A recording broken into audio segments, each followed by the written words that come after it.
Before you jump into the dreadfully shrouded world of Silent Hill 2, here is everything you need to know about the first game. A fateful car crash lands Harry and his daughter Cheryl in a strange town infested with monsters. Harry wakes up and hopelessly searches for his daughter, who has mysteriously disappeared since the accident. From uncanny visions of a little girl to strange alleyways with dangerous creatures, he eventually finds himself inside a cafe with a police officer named Sybil Bannett, who, after listening to his ordeal, flees to get reinforcements. Harry continues his search, ending up in a school courtyard with a tower leading to an alternate dimension with strange ritualistic symbols. With no option of turning back, Harry decides to press on and investigate his surroundings. Daddy, help me. This leads him to a vicious encounter with a lizard-like monster, which renders him unconscious with the vision of a mysterious young lady. If you are wondering who that is, hold on to that thought. Harry later wakes up and follows the sound of the church bells ringing in the distance. Inside, he is greeted by a deranged woman named Dahlia, who rambles on about a mysterious device and prompts him to get to the hospital. Over there, he finds a hidden room consisting of some strange equipment with a tape and a photo of the mysterious lady from his visions, labeled as Alyssa. Harry then stumbles across a nurse from the hospital who reveals to him that the crazy church lady Dahlia once had a daughter who died in a fire.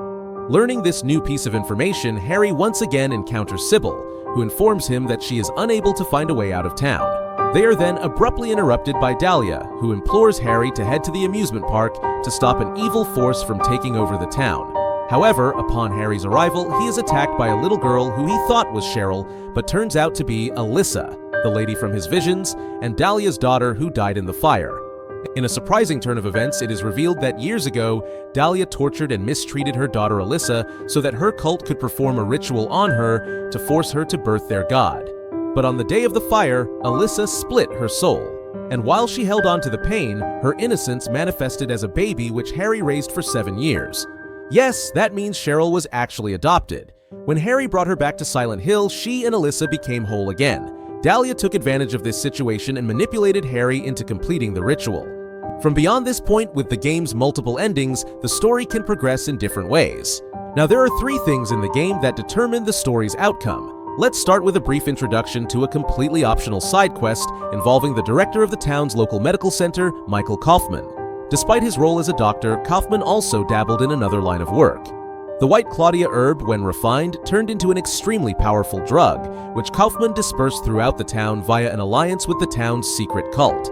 However, things take a turn for the worse when the cult's driving force, Dahlia, tasks Kaufman with the responsibility of keeping her daughter confined in the hospital after she was terribly burned in a ritual. That wasn't our agreement. Kaufman was displeased with the situation and unwillingly agreed, for the time being, to do the cult's bidding.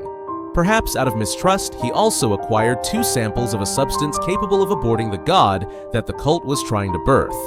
These 2 vials of Aglaophotis are the key to unlocking 4 of the game's 5 endings. While searching for his daughter at the hospital, Harry comes across the first bottle, which is broken and spilled. He has the option to get an empty bottle and collect the liquid. The second bottle can be found inside Kaufman's bike after saving him from a monster in the resort area. Remember, saving him and then choosing not to find the second vial will be inconsequential.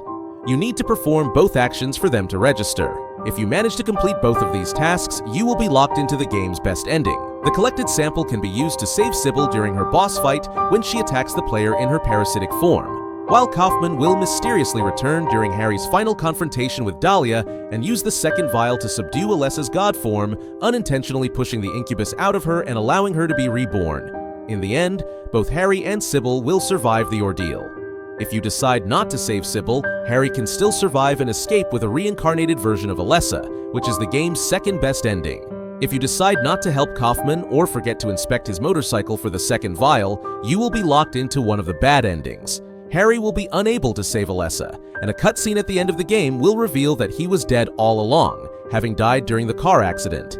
There is a silver lining, though. If you manage to save Sybil instead of Harry being found dead in his car, he is rescued by her, but whether they both escape the town is still left unclear. Now to the wackiest ending of the game, which is unlocked by finding the channeling stone on the counter of the convenience store. Harry then has to use it in 5 specific locations. The final location, however, will spawn a fleet of UFOs, and the game will prematurely end with Harry being abducted by aliens. If you like this short recap of the original Silent Hill, please leave a like and subscribe to my channel.